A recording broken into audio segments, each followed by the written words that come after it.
মেয়ে আমার খুব পছন্দ হয়েছে। তাহলে এবার আসল কাজের কথায় আসা যাক। ঠিক আছে, আপনি বলুন না, আমি শুনছি। তুমি এবারে এসো মা, আশীর্বাদ করি, সুখী হও।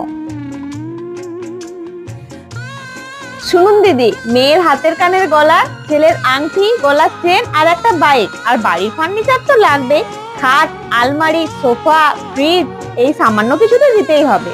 ঠিক আছে, বিয়ের পর যদি আমাকে এই বাড়ি থেকে সমস্ত জিনিসপত্র নিয়ে যেতে হয়, তাহলে আমার আপনাদের বাড়ি যাওয়ার কি দরকার? আমি তো আমার বাবা মার কাছে থেকে যেতে পারি। আপনাদের বাড়িতে কি কিছুই নেই নাকি ভেবেছেন ছেলের বিয়ে দিয়ে পুরো বাড়িটাকে সাজিয়ে নেবেন? এইগুলোকে আবার যৌতুক বলা যাবে না। শুনুন, আপনার ছেলেকে নিয়ে এই বাড়িতেই চলে আসুন, আমরা সবাই একসাথেই সংসার করব। আরেকটা কথা, আসার সময় সঙ্গে কোনো জিনিসপত্র আনতে হবে না, কারণ আমার বাবার বাড়িতে সবই আছে। কি বুঝলেন? ঠিক বলেছি তো?